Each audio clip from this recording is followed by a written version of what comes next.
All right, you guys ready to start? Let's do it. Ernesto. Hello. Good. All right, we will call our meeting to order. It's the first council meeting of 2021, and I'd like to welcome you all to our council meeting. And just to start off with, I wanted to make sure and remind everyone why we're doing this meeting on Zoom. So in compliance with the Utah Code 52-4-207, I, Mark A. Anderson, as chair of the Logan Municipal Council, make the following determination in order to hold an electronic meeting without an anchor location. Based on the rising cases of COVID-19 in the Bear River Health District and State Public Health Order 2020-18, adopting COVID-19 transmission area restrictions, categorizing our county designation as a high transmission area, it is determined that gathering in person for the regular city council meeting is a risk to the health and safety of those present.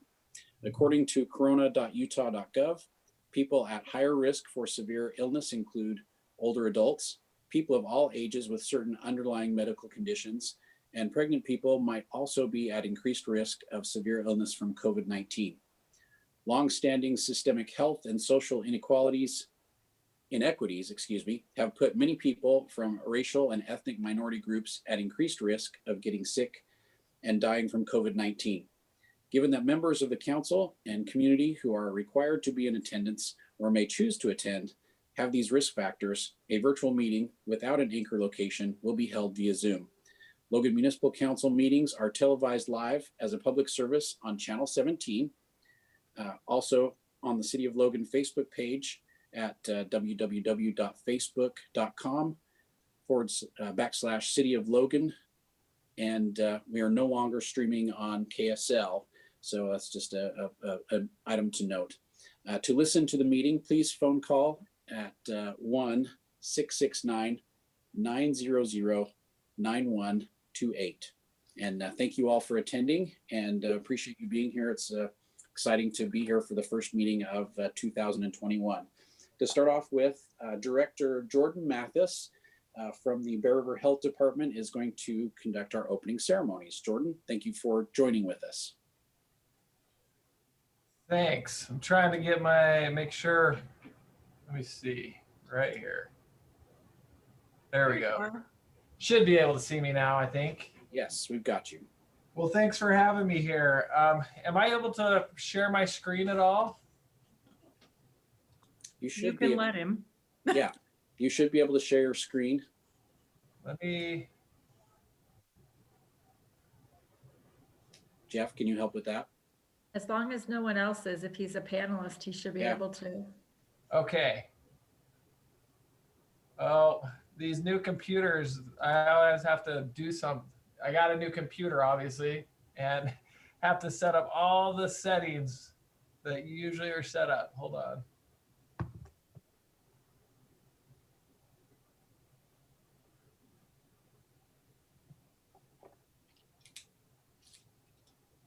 We're just glad to have you with us, Jordan. All right. Can you guys can't see my screen yet, can you? Nope. There we go. And Okay. Okay. So I wanted to give a quick update based off of your introduction of kind of where things are at as of today with regards to COVID. And here's the epidemiological curve for the Bear River Health Department. That the green is the estimated recovered, the yellow is the estimated active, and then the red would be the deaths. So we are seeing, obviously there's been a drastic increase in the number of cases since about October. But we've seen kind of a leveled out on the estimated active cases, which means people are recovering about as fast as we're getting new cases in, which is a good thing. It'd be better if it was going down, and I'll show you that. This is the 3-day trajectory. For a while there, we were into an incidence decline, and now we've jumped back into after Christmas into an incidence growth. That incidence decline may have been really less people testing around the holidays just because they didn't want to test around the holidays. We saw a drastic decrease in testing across the state during the holidays. So that's probably some of what that incidence decline was the result of. If you see here, you can see how our testing has dropped off. Here's right after Thanksgiving, and we've seen that it's kind of dropped off.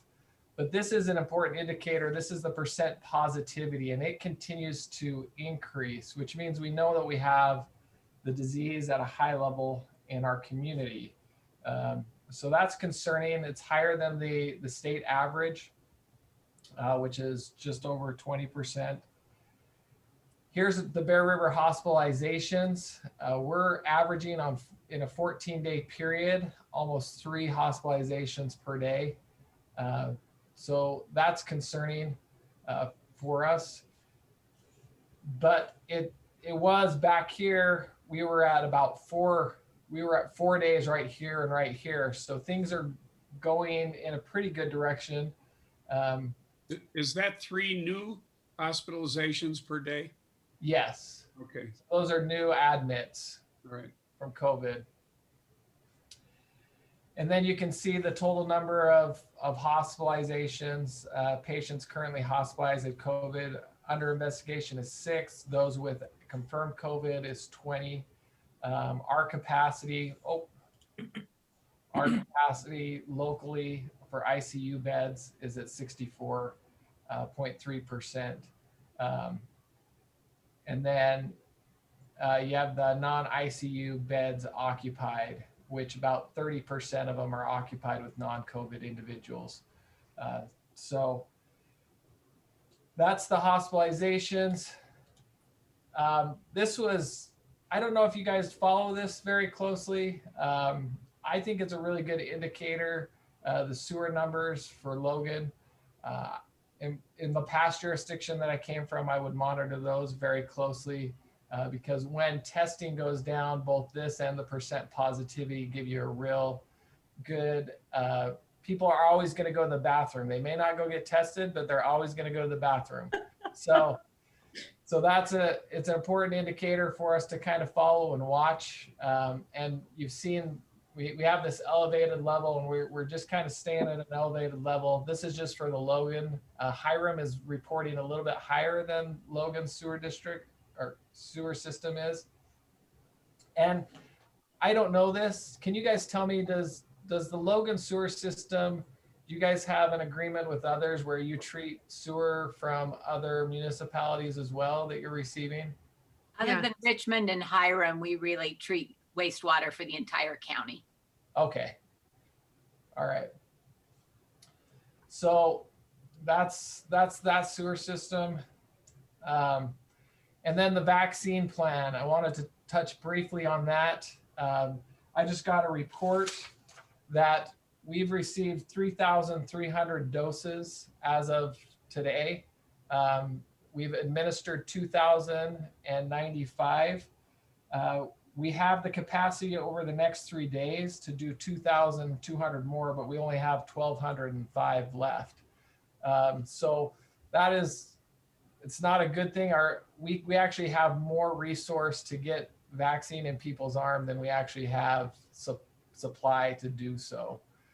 So would love to see, as a hospital get all theirs vaccinated. We're hopeful that those vaccines will come to us.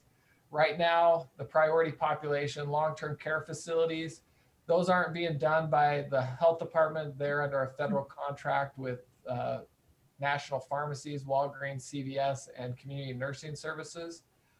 The hospitals were given their own doses, and they were focusing on their population. I know that Logan Regional has reached out, said they have some extra doses, and we're coordinating with them on being able to get those administered as well.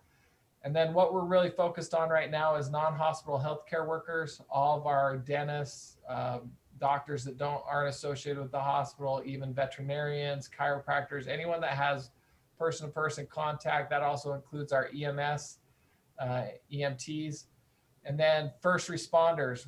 This is the tier that we're at right now. We opened it yesterday to first responders. So police, fire, all those individuals can come in and get the vaccine. They can go to Bear River Health Department's website, and they can register, get in and get out. The next category will be the teachers and the 75-year-old plus category. And that will be really the first, that will conclude the first wave of our priority populations. I don't know when we'll get through that wave necessarily. It would all depend on how much supply we get. We get our supply based off of an allocation based off of our population in comparison to the state. So that's the report on COVID. Is there any questions that I can answer, hopefully, for you all? I have one. I'm over 75, and so if I'm obviously in that category, what do? Do I sign up call up the health department? Do I wait till somebody contacts me? Do I go to the hospital? How does somebody, if they're over 75 and certainly compromised, how do they stand in line basically? As soon as we get the okay to move to that priority population, we will be doing everything we can to get the word out through public channels.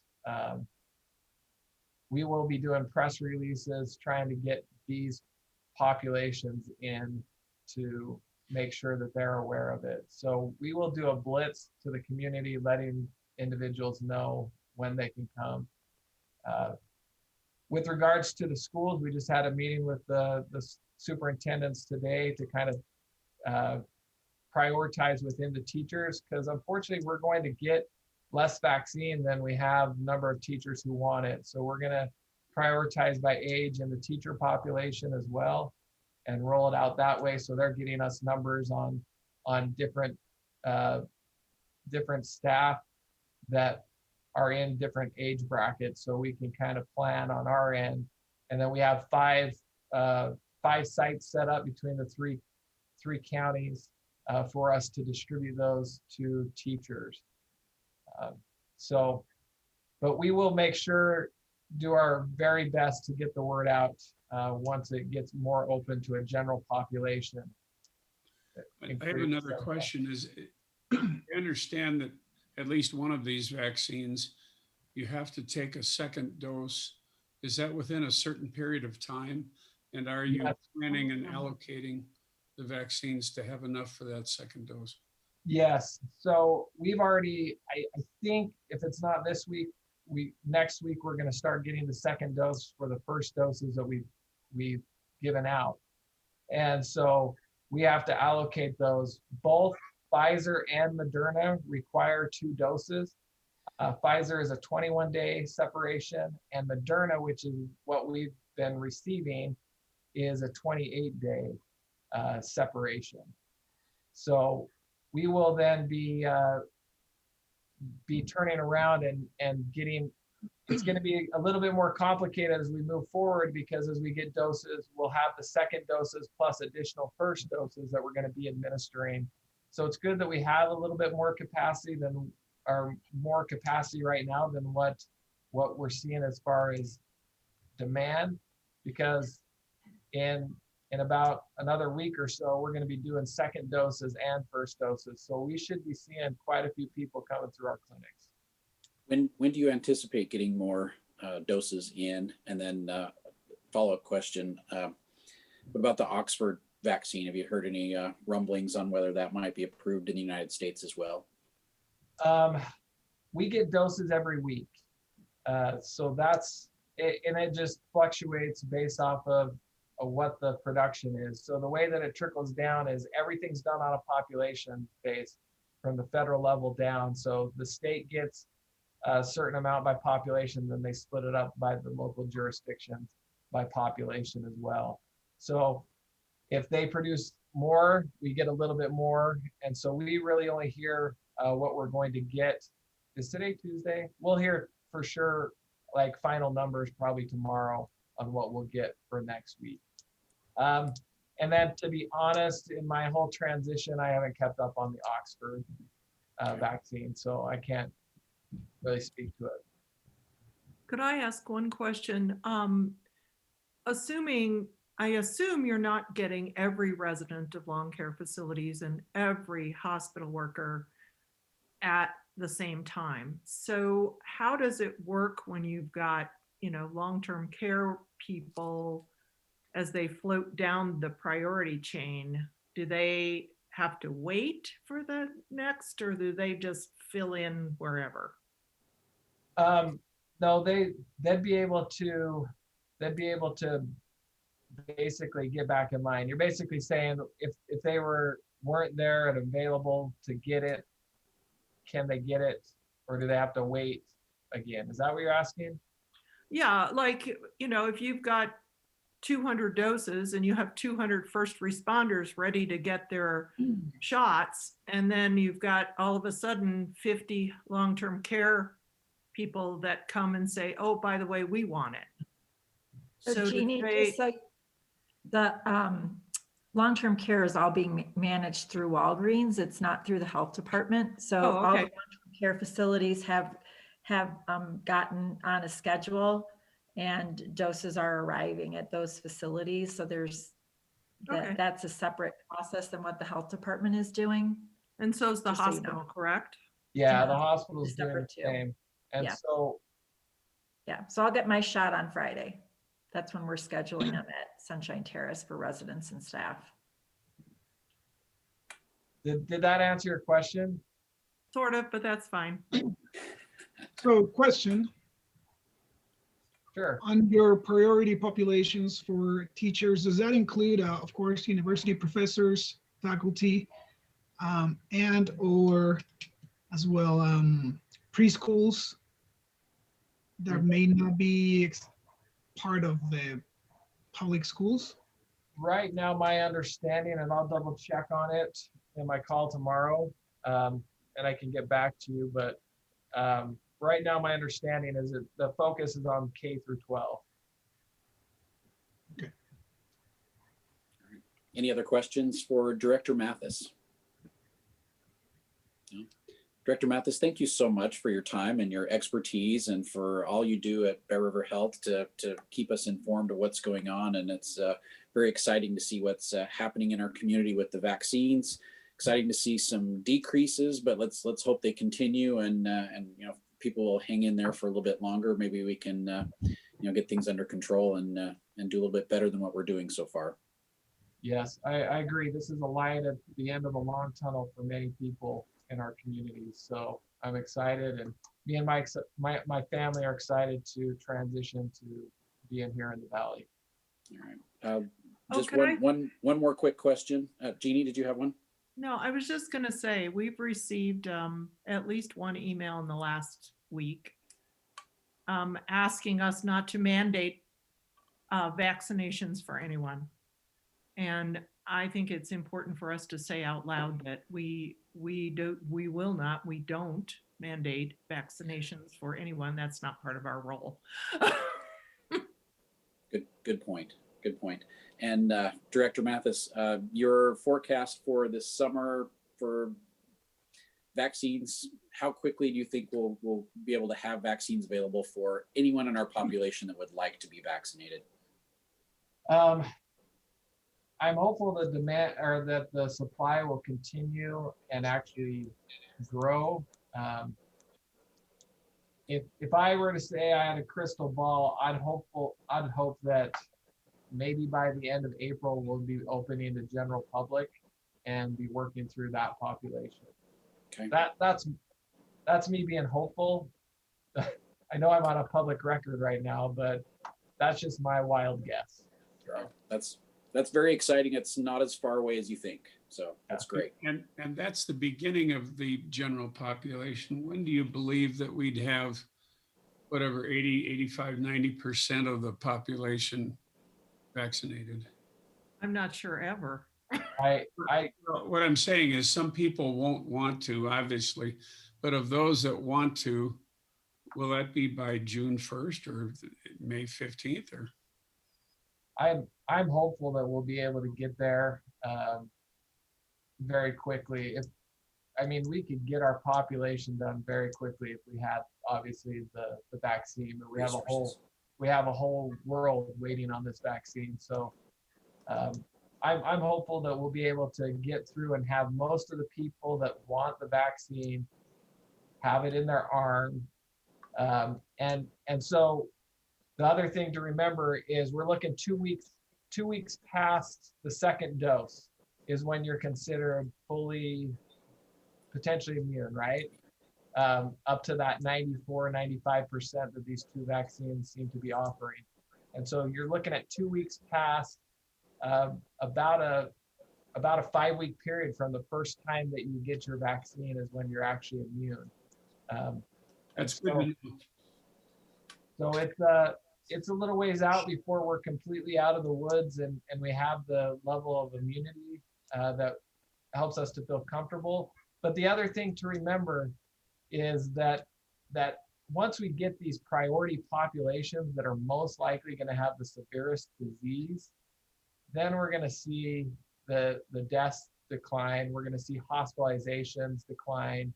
And that's when we'll really start to see some relief. Yes, people are still going to get it, but I think the real relief is going to be probably between now and the end of March. Great. Director Mathis, thank you so much for spending some time with us. We appreciate the information and keep up the good work. Thank you so much. Thank you. All right. At this point, I'll entertain motions to accept the minutes and approve our agenda for tonight.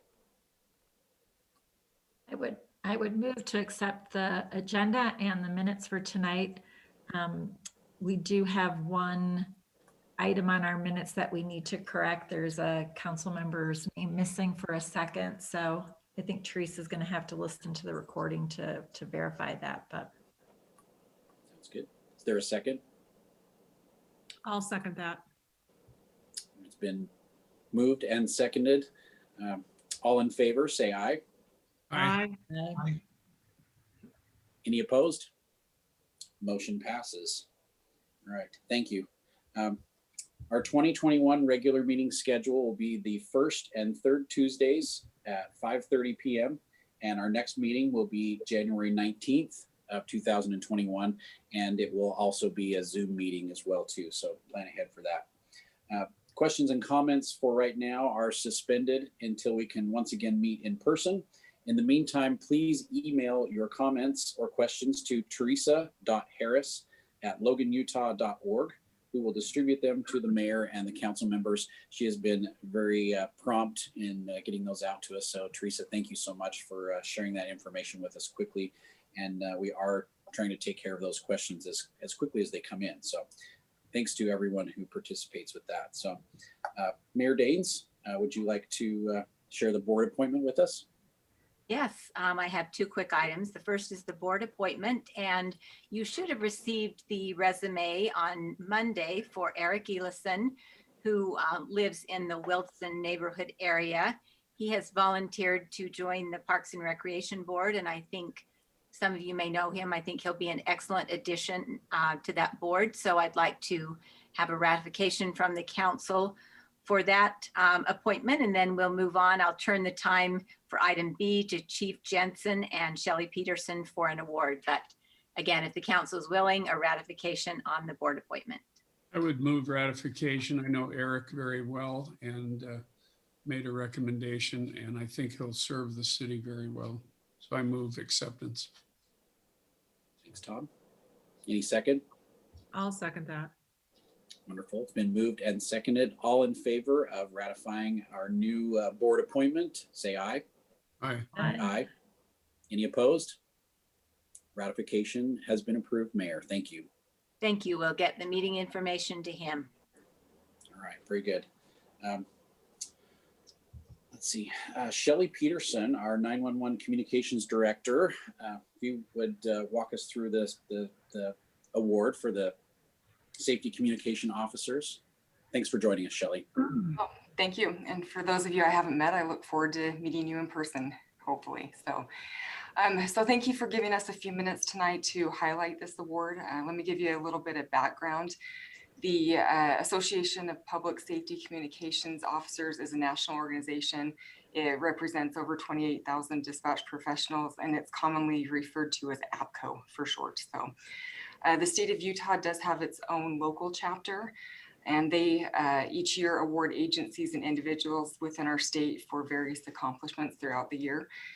During 2020, our division was nominated and then ultimately selected for the Dispatch Incident of the Year for the Lizzie Shelley homicide.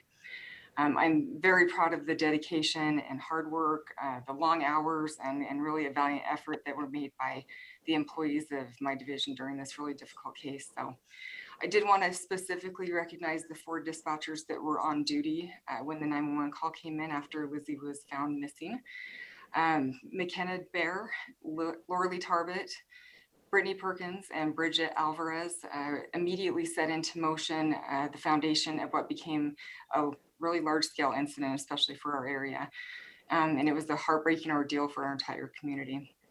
The award nomination covered a lot of details about the specific work that was done by the dedicated people that make up our division. And I'd be happy to share it with any of you if you're interested.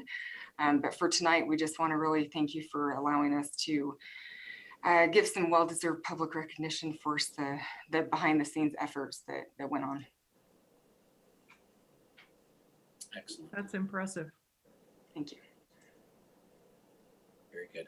Any comments from the council? Nope. Does Gary want to say anything? He's hiding. Gary, I think Gary was just excited that Shelley would step up. So Yeah, Shelley really did a great job, and we do appreciate our 911 dispatchers. So thank you.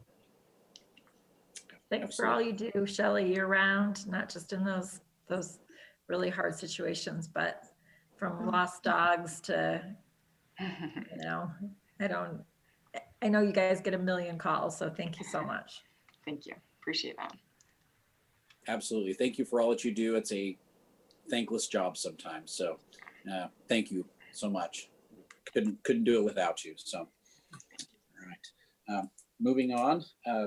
Jeannie Simmons, would you like to give us an update on the Planning Commission? Would you please? Oh, God, I forgot we were already there. I know we're moving along. So. Hold on a second. I've got to. I was going to remind you, and then I forgot. So Well, I just hold on a second, and if you guys want to go on to something else and come back to me, that'd be better. All right, that we can definitely do that if everyone's okay with that. Teresa Harris has sent out all of the council, board, and committee assignments for 2021, and they were attached to the agenda for tonight as well too. Anyone have any comments, or you've all pretty much given okay with that? The mayor's had a hand in making sure that those will all work out for this year. Any adjustments? Everyone's okay with that? I have a comment. And this is Tom Jensen. I have served on the Cache Valley Arts Board. It sometimes has been called Cache Valley Center for the Arts. Now Ernesto has been assigned to that, and that's wonderful. Jess was on it previously. I've been on it. I was informed by Wendy that we were supposed to have 2 board members from the city to be on there. I have been on there serving as the chairman of the facilities committee, and I'd be willing to serve and be the second council representative if that's okay. That would be excellent. Mayor, are you okay with that? Yes, again, Tom's has a lot of history and knowledge, and it's been great on the facilities committee. So thank you for being willing to continue. Let's do that. Thank you. Very good.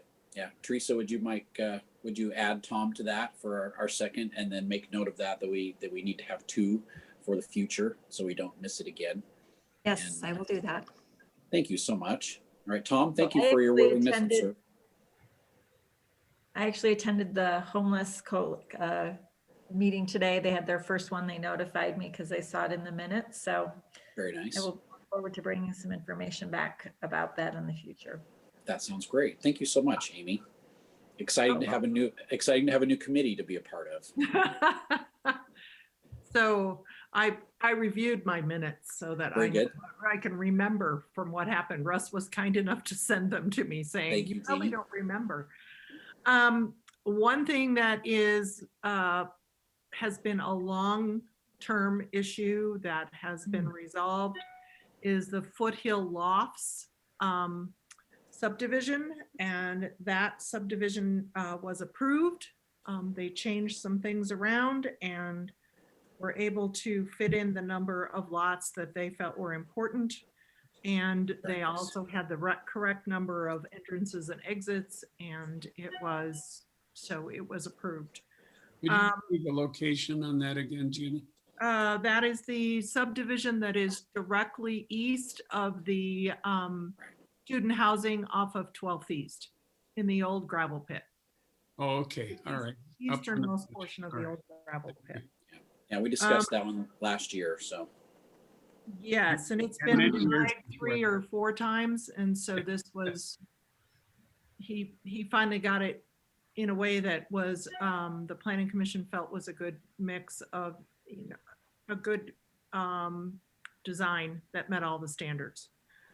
You'll be happy to know that on the northwest corner of the Big Smiths, otherwise known by most of us as Freddie Smiths.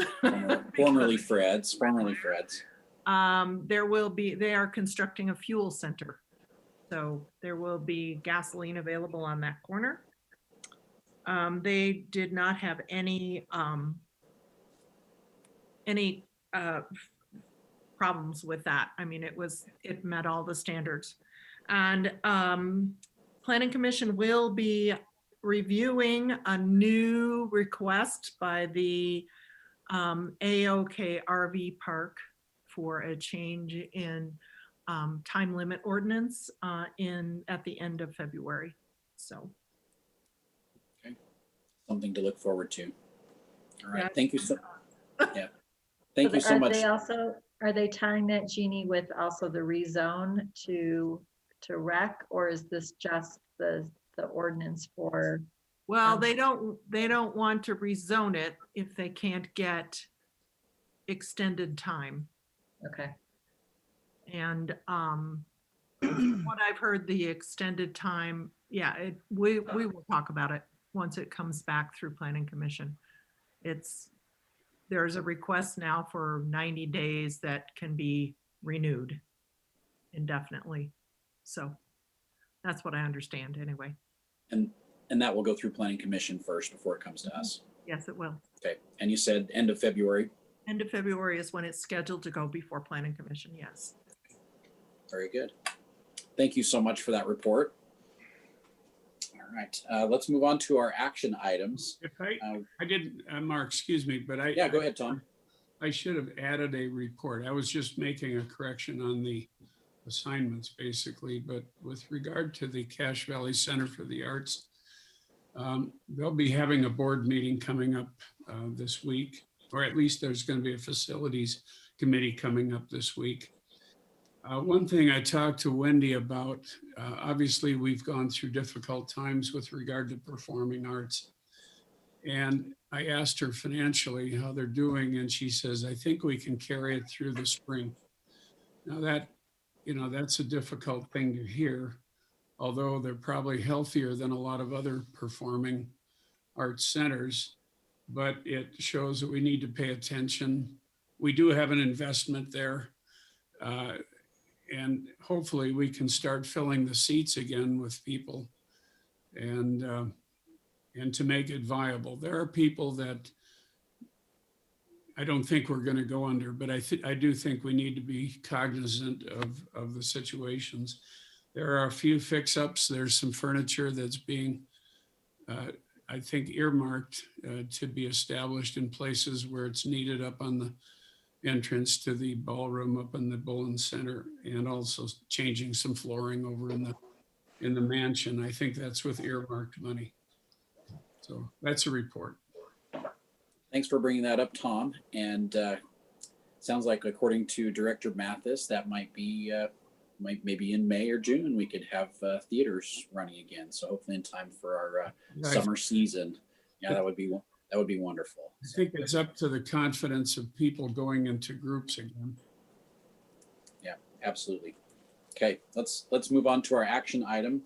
Tonight we have consideration of a proposed resolution adopting the 2020 Bear River Region Utah Pre-Disaster Mitigation Plan, Resolution 21-02. Assistant Fire Chief Humphreys, are you giving us a heads up on this one? Actually, I think Zach Covington is the one that's going to report on that Ah, very good. from Bragg. I'm gonna just introduce it and then I'll turn it over to Zach if that's okay. Wonderful, thank you. So thank you, Mayor and Council, for your time and attention, and hopefully we can adopt the Bear River Region Pre-Disaster Mitigation Plan. A little background is this plan is revised and adopted every 5 years, and I believe this is our fourth plan. The plan includes the 3 northern counties of Utah and 39 cities. The plan identifies natural hazards in the region and documents potential solutions that can significantly reduce threats to life, property, infrastructure, and natural systems and other community assets. While the focus of this plan is not primarily emergency response, it can identify many areas of interest for emergency response, but the plan's primary focus is to support sound decision-making directed toward minimizing impacts from natural hazards and natural events. So having adopted this pre-disaster mitigation plan, one of the reasons it's so important is it's a requirement for many grants and programs. For example, our Public Works Department has already submitted a letter of intent for a BRIC grant, which stands for Building Resilient Infrastructure in Communities, a grant administered by FEMA to assist in funding infrastructure projects. So we're asking the council to review and adopt the plan this evening. It will really help our ability to secure grants in the future. And I'll turn the time over to Zach. Zach has worked exclusively on the plan for all 3 counties and 39 cities, and he was heavily involved in the previous plan as well. So if you're there, Zach, we'll hand it over. Okay, thank you, Craig, and thank you, Chairman and Council and Mayor Daines, for giving me some time to talk about hazard mitigation planning. Craig, you did a good job. I think you basically described everything perfectly and summarized things well. What I wanted to do real quick is I'm going to share my screen if that's okay. Please.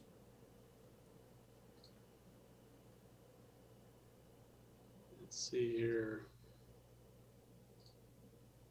Can you see that okay? Yes, thank you. So you should be seeing 2020 Pre-Disaster Mitigation Plan website. Is that right? Yep. Correct. Okay, so this is the plan. This is the first time we've done an all online plan. And we tried to make it pretty simple and pretty easy to navigate. As Craig said, the main purpose of the plan is, there's a couple of purposes: to reduce losses, to plan and come up with good, succinct strategies that you can actually implement to reduce losses, and to comply with the Hazard Mitigation Act of 2000, which basically says if you want to get FEMA funding for pre-disaster mitigation projects, you need to have a FEMA approved plan. And so this is the plan. It's been approved by FEMA. It's gone through 1.5 to 2 years of planning through local working groups and stakeholder groups.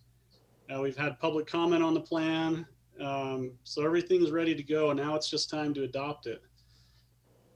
Communities are not legally required to adopt the plan, but obviously if they don't adopt it, then they're not eligible to apply for funding, which Craig mentioned.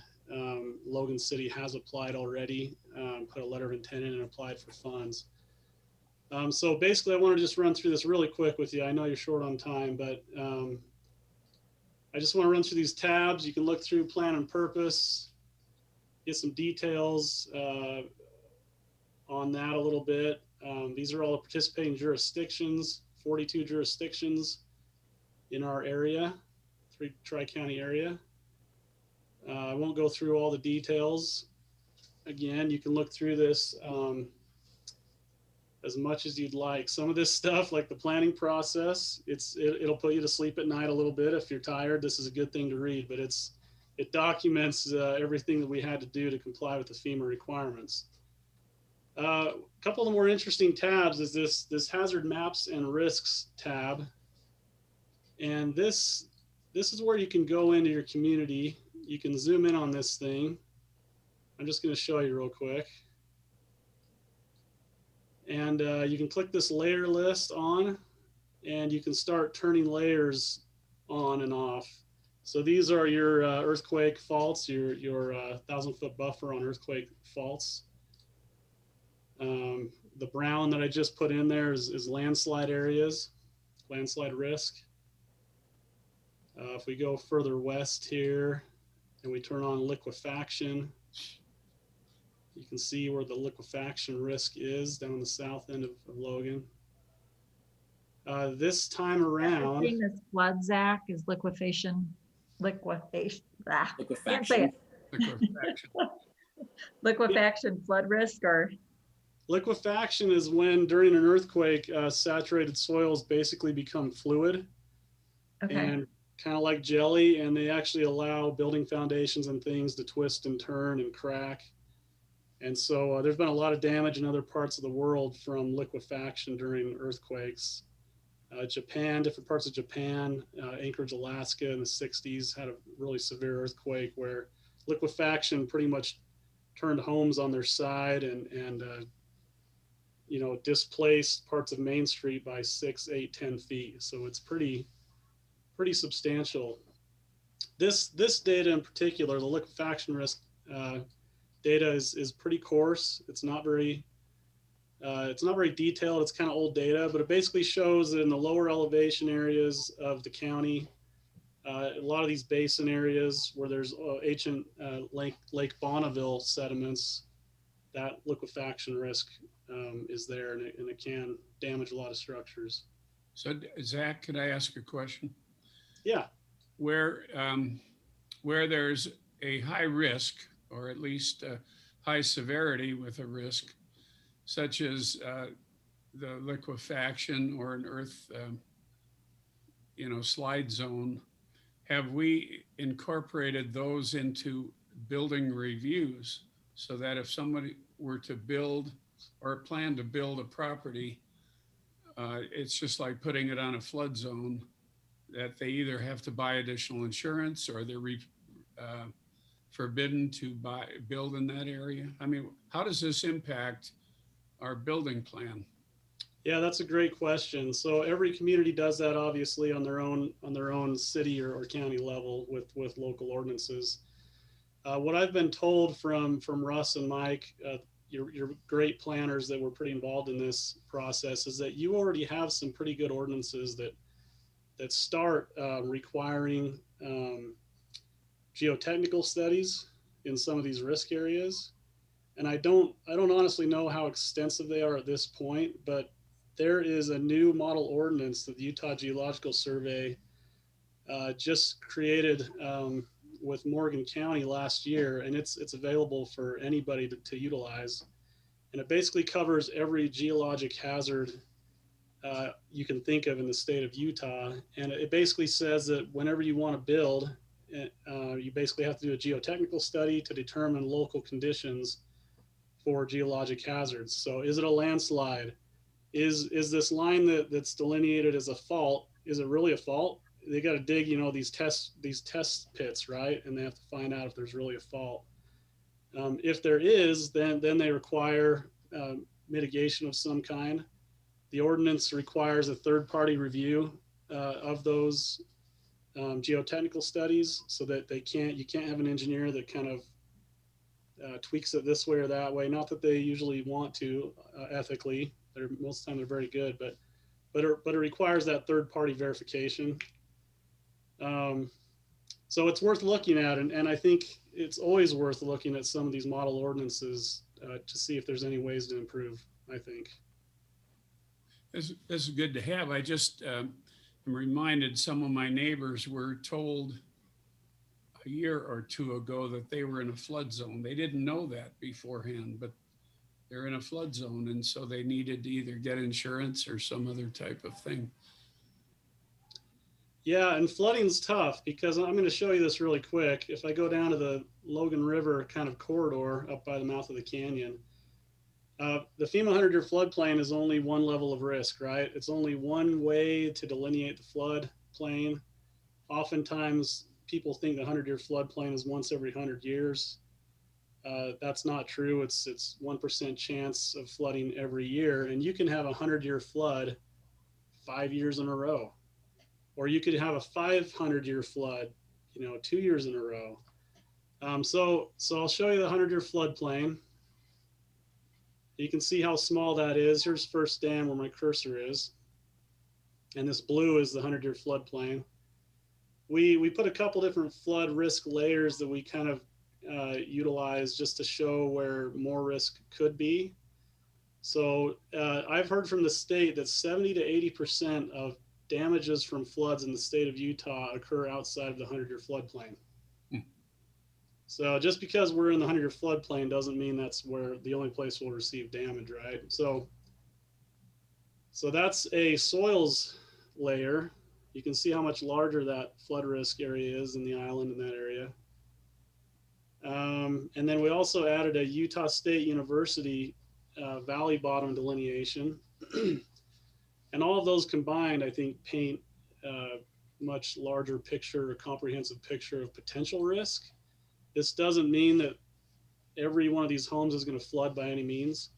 What it usually means is there's high water table, there's saturated soils, there's historic flooding, there's alluvial fans from where the bottom of canyons, the flood waters or debris flows deposit sediment over time.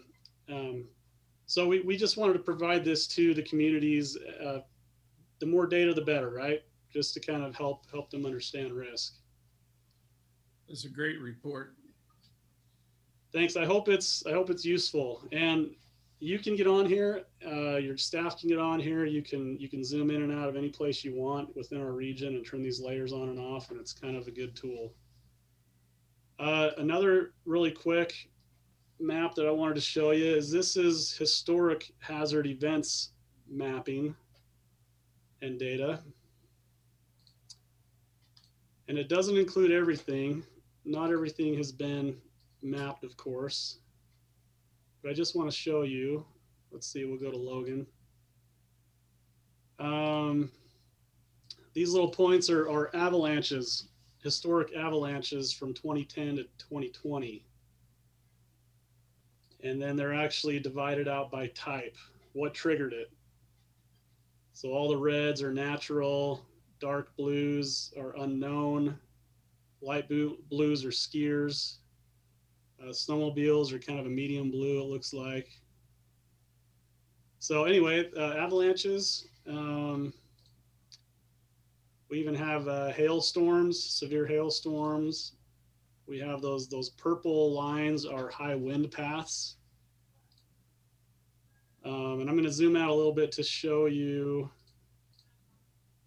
really quick. These are earthquake epicenters.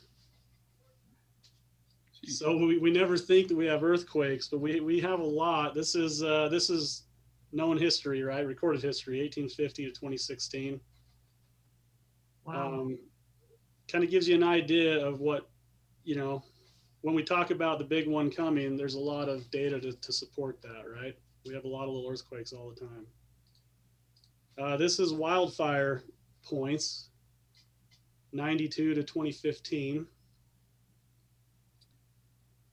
So anyway, I just wanted to show you that so you understand what kind of resources there are on this website. Another thing you can look at is you can go to this community sections tab. You can click on Cache County.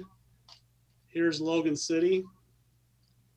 And you can click on either one of these links. I've already got them opened up for you, but this is Logan City's risk assessment specific to the community from this analysis.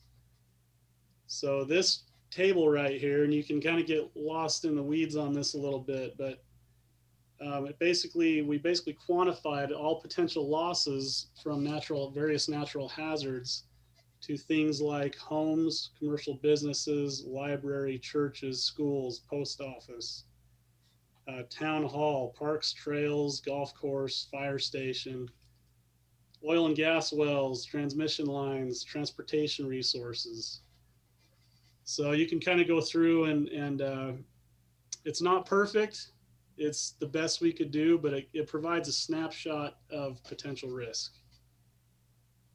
And we actually did specific analysis for Logan City and every other community for these different hazards. We did a little bit of a paragraph of what type of risk you're looking at for various hazards. The other link is your mitigation strategy. So Craig mentioned that Paul Lindhart and others in his office have already applied for a grant. They came up with these strategies with input from the planning office, from emergency services. And so this is a list of every comprehensive mitigation strategy that they could think of basically over the next 5 years. You don't have to implement any of these by law. You don't have to apply for a grant. They're just kind of a wish list that shows what Logan City considers their highest priority for mitigation strategies and projects. So let's see here if I can get back to this. Okay, so the rest of this, I won't go over it too much detail, but there's implementation resources. Tom, you asked about ordinances. These 3 links right here are geologic hazards model ordinance that I was mentioning. There's 2 flood ordinances from Division of Emergency Management. Flood ordinances, oftentimes people just kind of do the basic FEMA flood ordinance that basically says you can't build below the base flood elevation or a foot above the base flood elevation. If you do, you've got to basically mitigate your structure. You got to build it on stilts. You got to allow for water flow in the through the basement or the garage. These ones allow a little bit more creativity. You can raise that level in the ordinance and say you can't build anything below 2 feet above the base flood elevation. Or you can say FEMA has not mapped our floodplain accurately, but we know that this area floods every year, and we can document it with photos or notes or whatever. So we're going to draw a new polygon, a new area of where we think the flood risk is, and now that's in our ordinance, and now that's also regulated through the ordinance. So I think that's about it on the plan. I just kind of wanted to show you a little bit of how that's organized. So there any questions from anyone? That's a great tool for us to have to use to make plans for the future for our city staff. So amazing work, Zach. That's some great data for us to be able to utilize. Any questions from the rest of the council? No, it's a little overwhelming. It is. Yeah, it really is. Kimber, is this a public hearing or is this just for the council to consider? Yeah, no public hearing, just you need to adopt it in order to make us eligible for potential grants. Okay. Was everyone able to take a look at the resolution? Any questions for Zach or for Assistant Chief Humphreys? Otherwise, I would I will move. entertain a motion. Yeah, I'd move for acceptance of resolution 21-02. Any seconds? I'll second that. It's been moved and seconded for approval of resolution 21-02. All in favor, please say aye. Aye. Any opposed? I've been moving and seconding, but I noticed I've been also muting. So we can see your lips moving, Tom, so that works. So, any opposed? All right, resolution 21-02 passes. Thank you so much. Let's move on to our workshop items. We've got budget adjustment Resolution 21-01. Can I say something real Oh, quick? yes, go ahead. Go ahead, Jeannie. Gary Jensen, your microphone is still on if you don't want us to hear you talking. Thank you for noticing that, Jeannie. That's Thank you. okay. I can hear this noise in the background. All right. Resolution 21-01. Director Anderson, can you walk us through this, please? We have a lot of budget adjustments to discuss, so I apologize for the number, but that's what happens when we miss a meeting and at this time of the year as well. No apology needed, Rich. And we're just so important, we wanted to have a bunch. We have a request to appropriate $17,000 for a grant received, an EOC, Emergency Operations Center grant that the fire department has received for software. Request to appropriate. $10,480 for police department reimbursements for overtime shifts. Request to appropriate 3.7 million. Yeah, that's a big one. This is for the completion of the sewer treatment plant. If you'll recall, we appropriated a whole bunch of money for the construction of the facility, but there were a couple items that were excluded from the construction, and that was paving for a parking lot and landscaping as well. And so those two items, along with several other minor items, total 3.7 million. We believe that with this $3.7 million appropriation, we'll be able to complete the project. In addition, we will end the project with somewhere between 1 to 2 million in reserves in the sewer treatment fund, which is not a lot. When you have a $150 million asset, we would much prefer to have 3, 4, or 5 times that in reserves. Now, we may have more in reserves if we're able to avoid some contingencies. We'll just have to see once the project is complete and then reevaluate. We do have future capital projects also associated with that sewer treatment plant, the building of the 4th bioreactor. Is that what it is? I think it is. But we'll need to build the 4th one, and that'll come at a future date. Other than that, we should be able to complete the project with this $3.7 million appropriation, assuming council agrees to proceed. Rich, was this not part of the bid? Was this a surprise or was this budgeted? How did this? It was purposely left out of the bid. I'm not exactly certain why. Part of it was to reduce the cost and get it to a place where we could actually proceed. A portion of it may have been, it was different. We weren't exactly sure what we were going to be doing at the time, but yeah, it was purposely excluded. I think Mark Nielsen was going to be joining the meeting if you have any specific questions for him. He's actually not joined the meeting, but he did say to reach out if you have any specific questions. Okay. But I know it was explicitly and purposely excluded from what we did before with our allocations. And at that time, we did talk about a few items that were removed. So it's not a mistake. It's not error. Okay. No, it's not contingency. It's not additional. It was planned at the time. Next is a request to appropriate $3,255 for a fire department grant for EMS equipment. Next is a request to appropriate $500,000 of reserves for electric distribution capital projects. The electric fund has expended the amounts they had available for specific distribution capital projects, and they're requesting to appropriate an additional $500,000. Part of the reason is projects that came along for connection fees, wanting to be connected to our system. Also other large projects that came along that were not anticipated simply because of additional construction. So the request is appropriate $500,000. It is, they do have it, meaning revenues are exceeding expectations, specifically in connection fees. And so this will not change our overall outlook at the end of the year as from what we originally adopted. Next is a request to appropriate. We got a letter from Mark explaining this. It's Perfect. part of our packet too. Wonderful.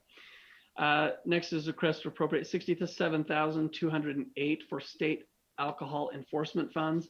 We do get these each year about at this same time, and this is approximately the same amount received in the prior year. Next is a request to reduce the general fund budget. We don't get too many reductions of budget, so we need to really celebrate this one. Although it is countered by an equally large increase, but we're going to reduce the general fund budget for fire ambulance services by 1.205 million, and a request to increase the new EMS fund, which is Fund 590, for EMS services for an identical 1.205 with Logan City taking over responsibility for EMS services for Logan City. Our ambulance division, which is part of the fire department budget, which is part of the general fund, is going away. And the new fund will be the Ems Enterprise Fund, where all costs associated with EMS services will be accounted for going forward. The reason for this is EMS service is a charge for service. You adopted rates for ambulance rides and medication and all those things that they do. Those revenues that we collect will help offset these budgeted expenses. Prior to this, we had a contract with the county where the county reimbursed us a certain percentage of our ambulance division. Any questions? We know how you love funds. Yeah. Enterprise funds, Rich. Yes, enterprise funds are fun. So we're basically just moving it from one fund to another fund to just for technicalities. Absolutely. It doesn't increase our overall budget. It just moves where we're accounting for it. And in the future, there will be some other changes as well. So those last two items offset.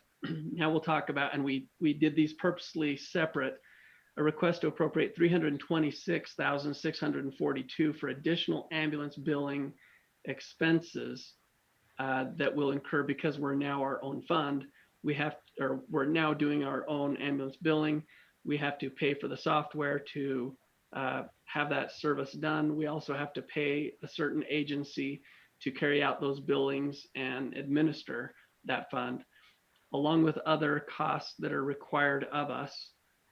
It comes to about $326,642 for this year, or for the remainder of this year, which is the next 6 months. In addition, this is a request by the finance department, not by our fire department, but I'm requesting that we appropriate $200,000 as a contingency. The reason I'm requesting this is we don't know what we don't know. And although we've tried to budget down to the penny or to the even dollar, there are other costs that we're not exactly aware of at this time.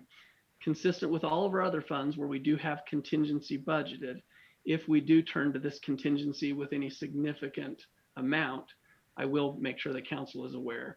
We are looking at contingency. In the future, we will be bringing forward a request to appropriate funds for an ambulance, but that will be separate from this contingency. Lastly is a request to appropriate $200,000. It does say 100, and I apologize, we will fix that. It's actually 100,000 of golf course reserves and 100,000 of general fund reserves for an irrigation pump that services both the golf course and the quadruplex. So it's a request to appropriate $200,000, and that is it, finally. You're all thinking. That's a lot. Yeah. Any questions for Rich? I have a question. The money that in your discussion regarding the ambulance and unexpected and so is that a result of the Sims situation? Exactly. Yes, because the Sims contract is expiring and we're taking over those costs. Was that anticipated? It was. It is anticipated, and we've tried to do our absolute best to identify all of those costs, but the contingency is what makes me feel a little bit better that we won't exceed our budget if there are things that come up that are a little bit unanticipated as we round out this year. This will be the hardest year to estimate. Every year from here on out becomes a little bit easier because we'll have a history that we can draw upon. Thank you. So Rich, at under 11, you do have 100,000 under general fund and 100 under golf for the irrigation pump. Is that the combined 200 you were talking about? That is, it's just, I did a poor job of communicating it to Teresa. So on the actual agenda, it says 100,000. It should say But in the 200. document, it's 100,000. got it. Okay. Yeah, the document detail is accurate. Okay. Any other questions? All right, Rich, thank you so much for sharing that information with us. Thank you. All right, you have a good night. Our next workshop is for Resolution 21-04.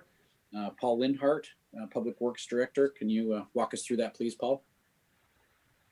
You bet. I'm actually going to turn it over to Cameron Drainery, our Water and Wastewater Division Manager, to describe this item.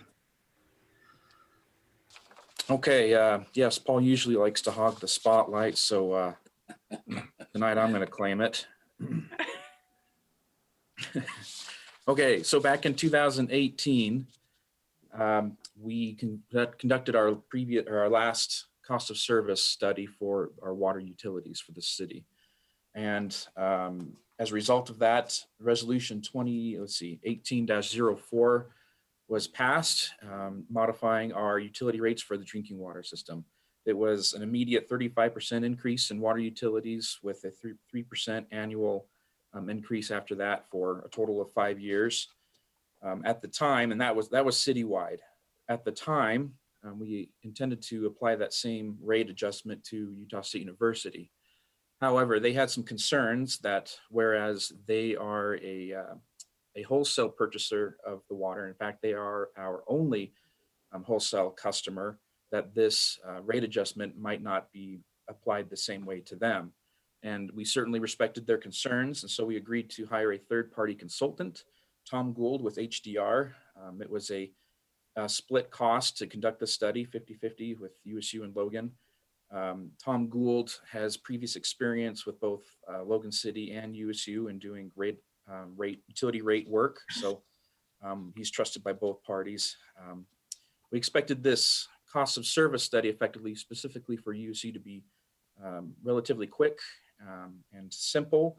However, as we started to dig down into what this all involved, for example, we discovered a series of historical agreements between USU and Logan City concerning drinking water and delivering it to USU. The first one dated back to 1959, and some of them weren't exactly all that clear as well. So Tom Gould was able to do an in-depth, comprehensive analysis of all these existing utility agreements, as well as do a true cost of study service specifically for Utah State University. We looked at shared facilities, shared treatment processes, everything that it takes for Logan to deliver treated drinking water to Utah State University. From this cost of service study, we have worked back and forth with USU and have agreed to make the following changes, and you'll see that here in Resolution 21-04. The first main change is in our residential commercial base charges. This is the charge that every account holder will for water pays regardless of water usage. It's just the normal month base charge. And previously we had a rate table for both residential and commercial for Logan City residents and businesses, and then a separate set of rates for USU other, which is USU properties outside of the main campus, and then the USU wholesale, which is their main campus. We both agreed that it'd be much simpler and more closer to the industry standard to just go ahead and have them be applied at the same rate as the rest of the Logan City residents and businesses. So they've been added to that existing table, and thus the following table at the top of page 3 has been eliminated entirely. So again, that's just the base rate charges. Now, the next big change would be for their actual consumption usage rates, which is at the bottom of page 4. After we had this cost of service study, and we again went back and forth, USU has agreed to pay the following rates that you see there on that table. I can go through them one by one if you'd like, or if you're just welcome to look at that. So they're good to go with it. We feel that it's equitable for both USU and Logan City. And so at this time, we present it to you for your consideration, and I'm happy to answer any questions you might have. So I note it says that this is something we'll review the council will review this every year during budget. Correct. Okay. Any other questions for Cameron? I did notice that the rates went up slightly, so They did. yeah, no decreases, so excellent. If there's no other questions, no, very good. Thank you, Paul, Cameron, thank you so much. Chief Jensen, ordinance 21-01. Yes, this is just a simple change. We have an ordinance currently that's called disorderly house. If you wonder what a disorderly house is, it's identified as it is unlawful for any person to suffer or permit any drunkenness, fighting, unlawful gains, riotous, or disorderly conduct, whatever, on such person's premises. We actually run into this situation quite a bit. And in the past, it has been prosecuted at the level of a Class B misdemeanor. We did not actually identify it as a Class B misdemeanor, but we had an ordinance that said anything that was not identified by class was then in fact a Class B misdemeanor.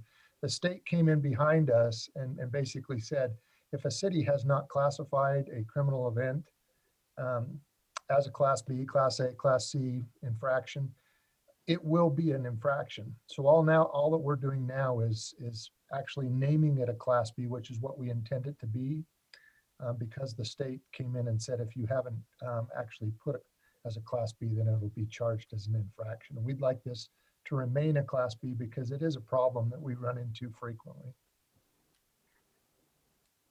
So Gary, how does that particular definition work for a drunken, disorderly rental unit? It would be if we respond to a home or a rental unit and, for instance, they're having a big house party, it's drunken, it's loud music. I'll be honest with you, that's typically how we arrive at these kinds of situations is we have neighborhood complaint that it's loud and they're asking us to intervene as it relates to noise. And when we show up, in fact, we find not only is it noisy, but there's a lot of alcohol involved, perhaps even young people that shouldn't be consuming alcohol by law. And that's how we end up in these situations. So it doesn't matter really who owns it, other than that person that owns or that is the rental person in charge of the home would then be issued the citation.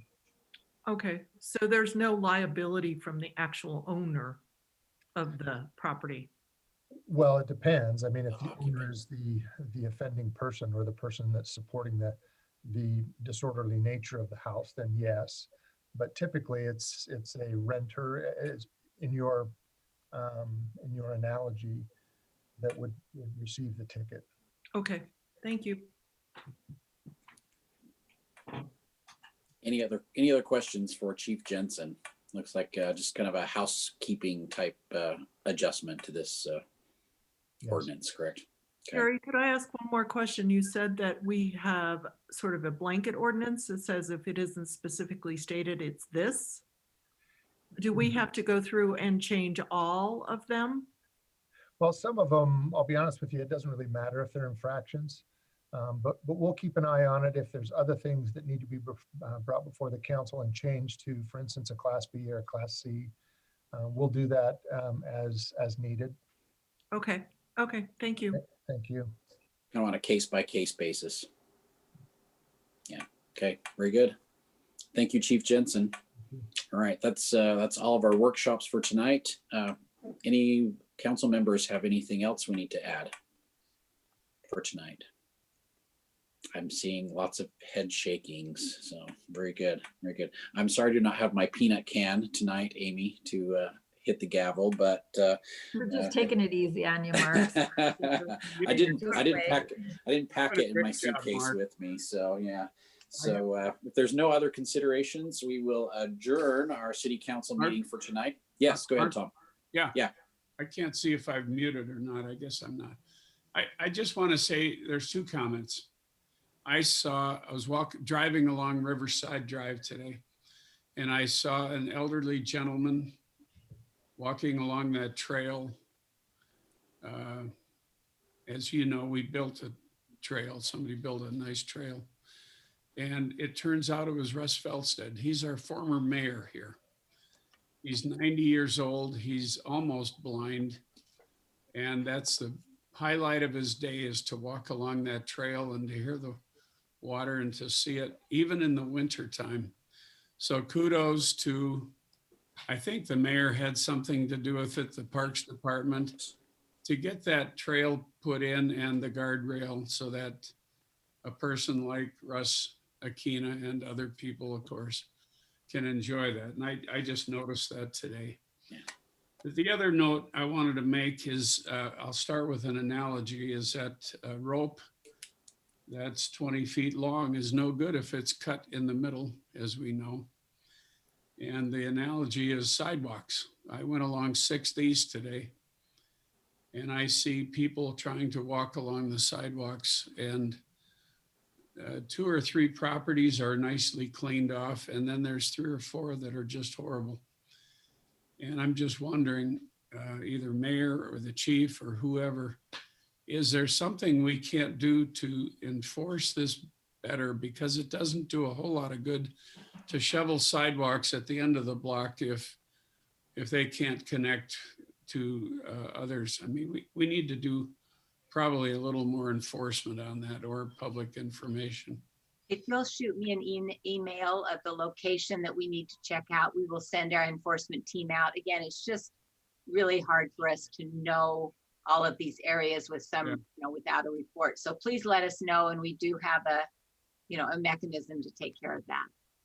Thank you very much. I just feel bad for people that are trying to navigate that. That's a great point, Tom, and it's a good reminder for everyone to get out there and shovel those walks, because other people are using them. And now's the time to think about our neighbors and make sure our neighbors are doing well, and make sure our neighbors can utilize that walk in front of our place. So thank you. Thanks for And bringing Mark, that up. can I throw out there too, if you Yes. live on a corner that has handicapped cuts, especially if you're a commercial business owner, it's still your responsibility to clear the wheelchair or the disability ramps. I'm not sure what the technical term is. So not just in front of your property, but make sure you clear those as well. Yep. I've noticed that a lot of businesses downtown have been on top of it this year, but we haven't had as much snow to have to take care of. So just a great reminder for everyone to get out there and get that snow cleaned up so we don't have any accidents. So, all right, if there's nothing else, let's adjourn our city council meeting, and we will convene the Logan Redevelopment Agency for another workshop. Kirk, can you help us with that? You bet. It's good to be with you all tonight. So the resolution that you have in front of you is to consider agency approval, assistance, and incentive to L59 Multifamily LLC. Its project consists of a 108-unit apartment building located at roughly 150 South, 100 East. And it also includes 10 townhomes that front First East. It's proposed that the agency provide $350,000 of assistance to the developer to be sourced from the agency's Affordable Housing Fund.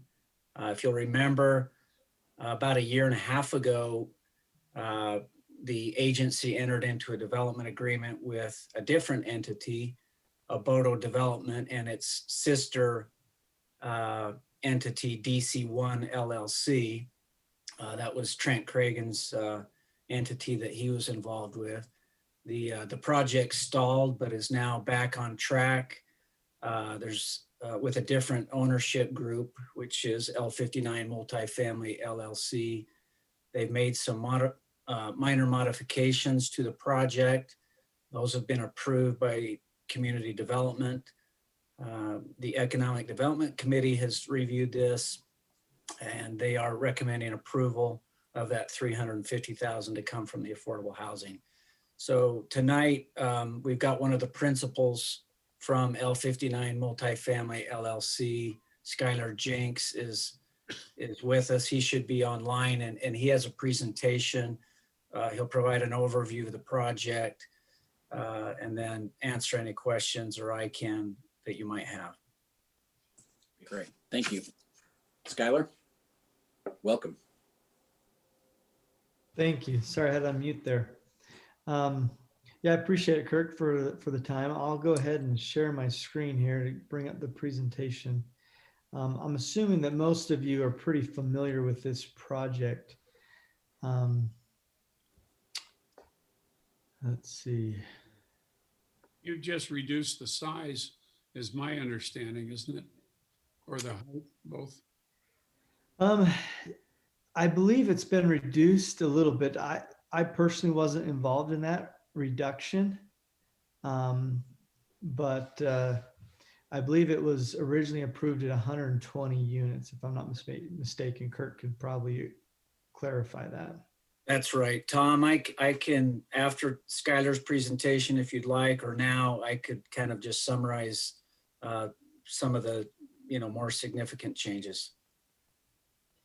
Yeah, you can do that after the presentation. Okay.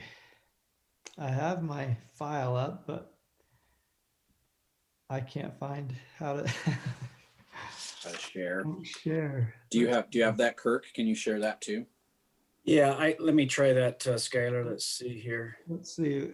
I think Oh, that's You got That's it. it. You got it. is that it. So this is your agenda. And You just need to change the window, I think, of what you're, yeah, there you go. does that work? Yep. Looks good.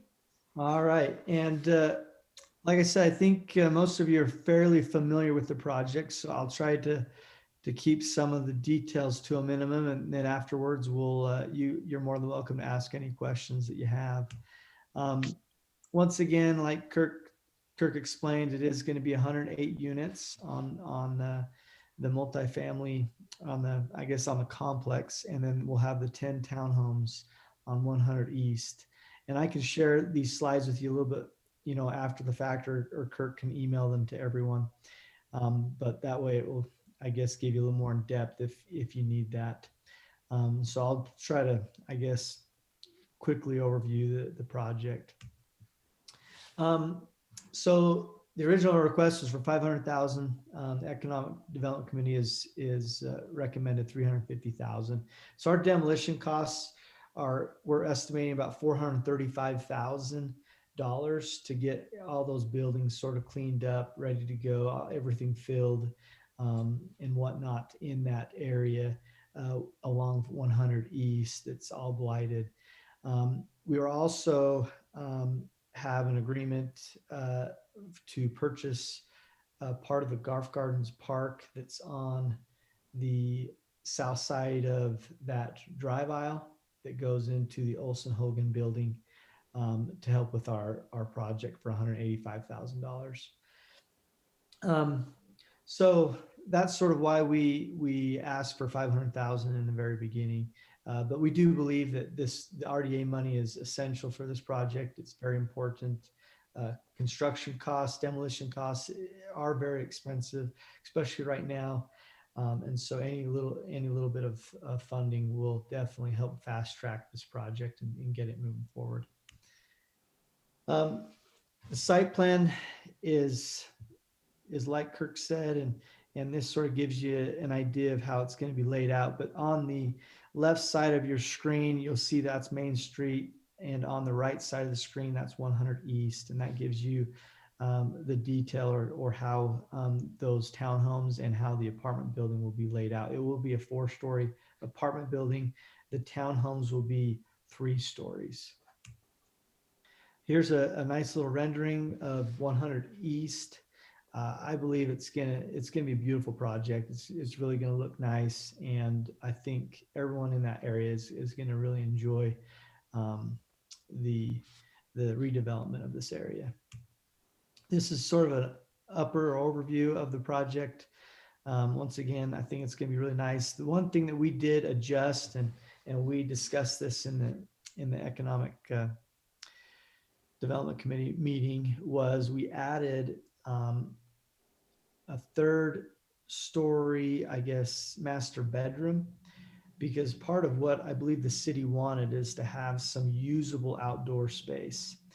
And so the original developer on this with the city's, I think, recommendation, put a rooftop patio on the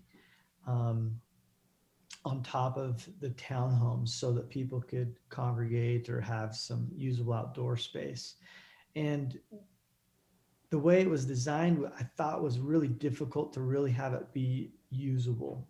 So after working with Russ Hawley a little bit, we were able to get him to approve with a little bit of changing to put an extra bedroom on the top, which would then be able to access that rooftop patio. So it becomes a lot more usable and more living space, outdoor living space, so to speak, instead of just having a patio that would be difficult to get up to. So I think this is going to be a huge added benefit to the project that didn't exist prior. Here's just some elevations to give you an idea. It's not really going to change the look of anything too much. That bedroom is going to sit back on the back portion of those townhomes. So from the front side of the building, it's not going to be super noticeable. And so it's still going to look like what you saw on those renderings. Here's just a 4-story elevation of the 108 unit complex. So it's pretty self-explanatory, but these are some of the details on it. So, and the one on the left is what's going to be facing Main Street. So we'll make sure it looks nice, very presentable. And I think it will be a good addition for that area. Some of the permit requirements that I think the prior owner struggled with, that took us a little bit of time to work through with Russ, was part of the parking. And so once we got that all figured out with Russ, is what really allowed us to move this forward. But there's a lot of shared parking in that area with Chuckarama and Joanne's. And so we basically put a parking easement to solidify 17 stalls as visitor parking within that Chuckarama area, which is also owned by L59 multifamily. But it is under some CC&R governance. And so those CC&Rs have some restrictions that you can't park there overnight, but those visitor stalls are not required to have overnight parking. So it actually works out, I think, for everyone. There's plenty of parking there, and I don't think there's going to be really any issues with parking and how we have it laid out now. The other thing is the building heights. The townhomes can't exceed 35 feet, and we won't. The 4-story building is going to be around 48 feet tall. And once again, the open and outdoor space was something that we had to really focus on to make work. And that's why we came up with those master bedroom suites with the rooftop patio that you could access from that bedroom. This is just a quick overview of what it's going to cost us to build. After going through a lot of the details, these projects are very tight as far as how much it costs to build. And at the moment, wood prices have, fluctuated a lot recently. They haven't come back down quite yet like I was hoping for. We're still hoping that happens here in the next few months. But we'll just have to sort of keep an eye on that. But these projects are pretty tight, but that's, why we're hoping that the RDA can come through and help us out with some of those demolition costs and upfront costs that we'll need. Quick overview on the Pro Forma. This sort of gives you, I guess, the details of what I'm projecting for this project to come through with. Really, I focus on a cash-on-cash measure, which is basic return on equity, which is around 7.51% on year one of stabilization. And stabilization essentially is 90% occupancy or greater. And so those are sort of the metrics that I look at. And so that's sort of what we're projecting in this area. And really the location I think is really good. And I think the neighbors and everyone will quite like the upgraded buildings that we'll be putting there. This is just sort of the details on, what it's going to cost us to run the project, and sort of gives us NOI, which is our net operating income, which we're projecting around 1.17 million.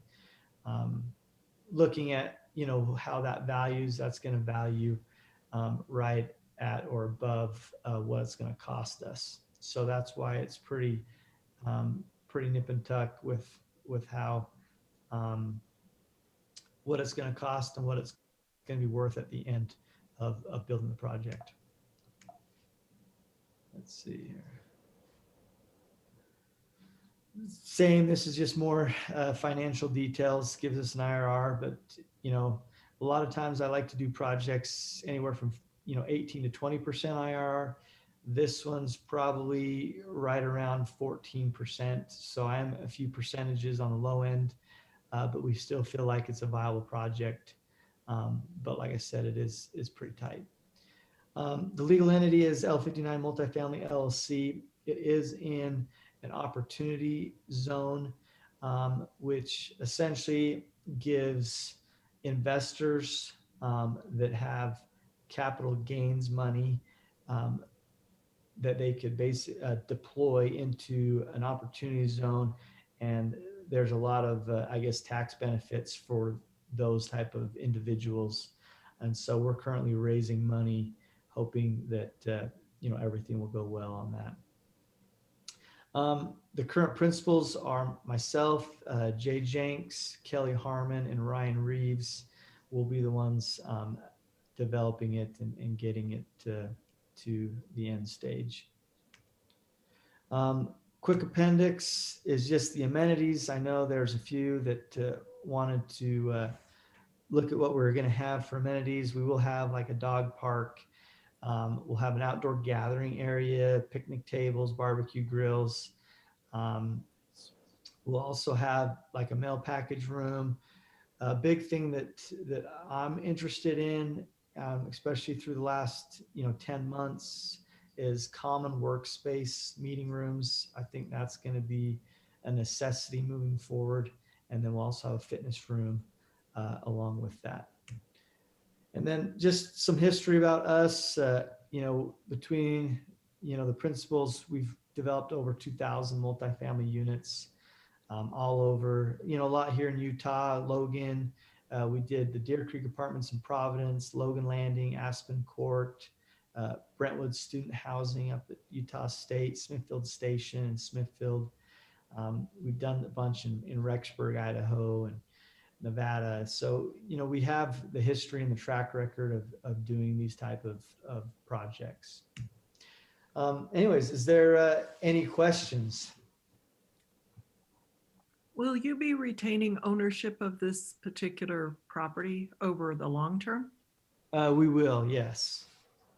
And, oh shoot, I had one more question. What is your estimated timeline? Probably, I have a 24-month build period built into that, which includes stabilization, so lease up. My hope is to have the construction completed within 18 months from the time we start, which shouldn't be hard to achieve. My goal would be closer to 12 months, but it gives us a little bit of a window there. And we're hoping to get started on this sometime in February.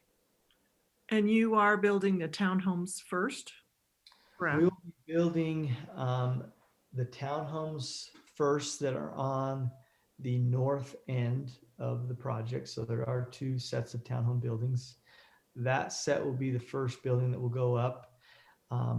The second townhome building, and I believe the multifamily or the the 108 unit complex will most likely be built simultaneously, because I'm not sure that we'll have enough room between the townhome building and the complex to have renters in there and construction going on at the same time Stage things, yeah. on that building that's further south. But that's something that we're going to just have to look at and work out, but we're mindful of that. Of those stipulations? Yep. The townhomes, I know initially the initial developer was planning on selling those, but you're planning on doing those as rental properties? Yes, we'll leave those as rentals. And are you setting aside any percentage for affordable housing, or is this all market rate housing? This will all be market rate housing. And will you have management on site? I believe so. I'm not positive. We have another entity that's called Sella Asset Management that manages all of our multifamily complexes and units. And so really it comes down to their decision.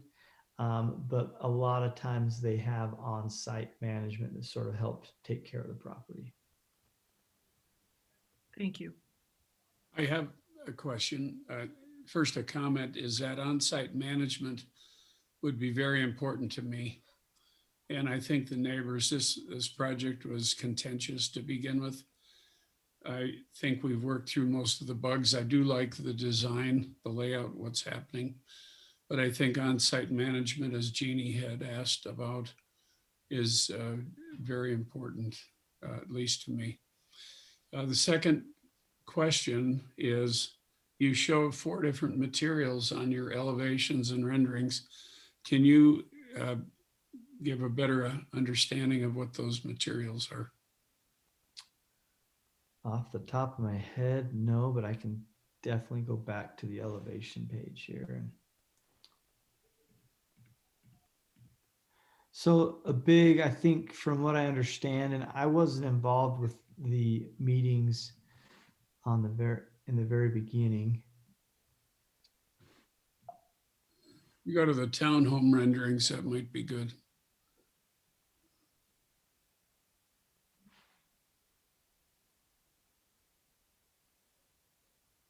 But a lot of it is brick, and it's going to be a full brick from my understanding based on the design review permit. And I believe that's how, sorry, If you go to the renderings, it shows 4 different materials. If you go to the renderings, that would be helpful. Oh, gotcha. And he could always follow up with an email to council members to answer those questions about the on-site management and the materials, if you wanted him to do that prior to the action item in 2 weeks. Yeah, and I can send that out with more details of exactly, but I believe there's a certain color that Logan City was looking for, and it really came down to the architect making sure that they matched what was, I guess, looked for by you all and some of the neighbors. And so, but that is, I guess, dictated in the design review permit as well. I think the variations are good, but we've had a project, at least in our city, that it showed a pretty picture and then it ended up with a disappointing materials, and a lot of people had commented on that. So I think the quality of the facade is important to the neighbors here. Yeah, and that's, that was my understanding, was the brick was, and once again, I wasn't involved in the beginning process of all this, but my understanding was the 100 East townhomes and how they looked was very important to the city and to the neighbors. And so that's why they came up with this type of a design as far as those townhomes, especially. That and the fact that they wanted to make sure that both sides of the driveway into the park were preserved and the trees were preserved. especially the ones that are directly north of this project. Yeah, and I believe everything on the north side of that sidewalk is what's set to be preserved. And then everything on the south side is what will have to be taken down as far as in that park area, which really is the backyard of that house, that northern house. I do like the idea with the living rooms up on top. That's very good. So Skylar, what is the reason that you moved away from having those be owner occupied versus renter on the townhomes? The biggest number one reason, because to be honest, they're worth more to sell them than they are to rent them, is because of the opportunity zone.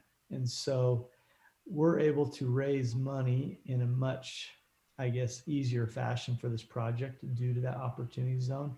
But one of the requirements of an opportunity zone business is that you have to hold it for a certain amount of time, which is 10 years, in order to take advantage of some of the tax benefits that exist within that opportunity zone.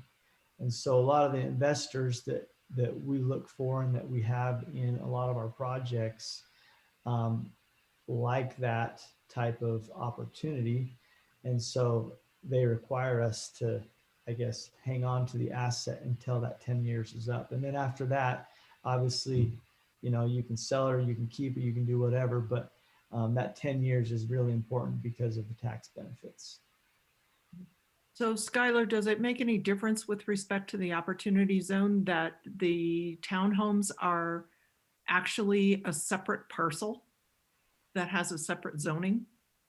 No, because it's all under the governor's office of the state of Utah. They sort of dictated the opportunity zone areas. And so they have basically, there's a map online, but it shows where that opportunity zone starts and ends, and the whole area is an opportunity zone. So that's separate from Logan City zoning. Yeah, it's basically an economic development, I guess, benefit to helping areas that the governor's office has dictated as maybe, you know, blighted or things like that, to try to help redevelop some of the areas. So it gives investors more incentive, tax incentive on the federal side to invest and build up these areas. Kurt, if you're still on, could you shoot us an email that explains that a little better? About the opportunity zone Yes, please. or the map? Are you looking for the geography or what specific? Well, the geography and a little bit of a description on what it is. Okay. Yeah, just to add to what Skylar said, there was a group involved. I was included with that, and the mayor ultimately approved what was submitted from our region, our area, to the governor for opportunity zones. So downtown was, we viewed a critical piece, you know, to stimulate redevelopment. And as Skylar said, that was ultimately approved by the governor. But yeah, I can send you some information, Jeannie. Sure. I would appreciate it. Thank you, Kurt. You bet. Mm-hmm. Kurt, can you just remind us what the Planning Commission thoughts were on this project? Well, let me answer that, Mark. Let me kind of loop it in with Tom's earlier question. He was just curious, you know, some of the changes. So since the time that the RDA entered into a development agreement, excuse me, with the previous ownership group, and that was August 2019. Since that time, the project came back to the Planning Commission in February of 2020. And really the substantive changes that transpired or that were approved at that time by the Planning Commission were the following. You did have a little bit of commercial space. It wasn't much on the west side of that multifamily building that was eliminated. And all these were approved changes by the Planning Commission. So that went away. As Skylar pointed out, he was correct. The unit count reduced from 120 units to 108. So there was some reduction there. There was a parking structure that was eliminated. So that was part of that February 2020 approval. And then there were some minor changes to the building materials. So that was the PC approval in February of 2020.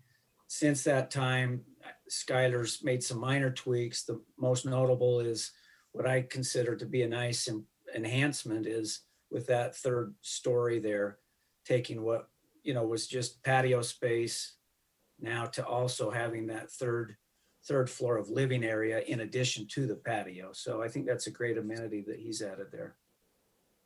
So did I get your question or did I kind of not? So Mark? Planning Commission did not review the change that included the additional bedroom. That's, Because yes. It was felt that it was, didn't meet the threshold for them to see it again. So it was handled by staff. Thanks, Jeannie. That's exactly right. And No, you answered. my question is, how did we meet all of the usable outdoor space requirements when we took away half the patio? Actually, I guess the patio before was only about half the roof anyways. So Okay. it was sectioned off. And so what they had before was, I guess, a doghouse, so to speak, which was a closet area and where the stairs came up. Uh-huh. Was, Yeah, I remember. Roughly about 190 square feet. And I thought, well, 190 square feet for that type of unusable space, why don't we increase it to maybe 350 square feet and put a bedroom on top and actually be able to have better access to it. And so that was sort of my thought behind adding that bedroom to the top area. So you did not reduce the usable space on the top, even with the bedroom? I don't believe so, but I don't know the exact numbers on that. But from my understanding is we did not reduce the usable space up there. Okay. Any other questions for Skylar or for Kirk? We good? I'm good. All right. I just make a Thank you comment. very much, Skylar. The issue of whether it's rental or owner, if it was owner, meaning the townhomes, if they were for sale, they would probably be sold to investors who would then rent them. So I think we actually probably have better control over the management and ownership instead of having absentee landlords, is to have an on-site management. That's at least the way I'm thinking about this. I would actually agree with that. A lot of times townhomes just get sold off to individuals that are looking for an investment home, and then they buy it and they'll just rent it out personally. Unless you're like me and you want to downsize and be downtown, so. You could Yeah, be there the were a lot of council members that were like bidding on that most northern unit right next to the park. Well, it's going to be, they're going to be really nice units. And in reality, I've had market studies done and by Jeff Neese, Western States Multifamily, who pretty much does all the market studies in Utah. And they don't know of anything that's going to be any nicer than these units in all of Cache Valley. So I think these are really going to be a very high-end, nice unit that people are going to really want. So there's only 10 of them, but I think they're going to be a really nice addition to. What's the square footage of a single townhome? Right now, it's roughly around 2,300 square feet. So they are very large. That's good. Good size. That's good size. All we need is a grocery store downtown. And we'll be set. So. Yes. And a theater. Yeah, very good. Kirk and Skylar, thank you so much for your presentation and for your time. We really appreciate the depth and the detail. Hopefully that will help us make a good decision. So thank you. I appreciate the time. yeah, thank you. All right, council, any other comments? That was our only workshop item. If nobody has anything to add, thank you all so much for your time and for your input and for your assistance. And we'll adjourn our meeting and we'll meet again in a couple weeks. Thank you all so much. Sounds like a plan. See y'all. Have a good night.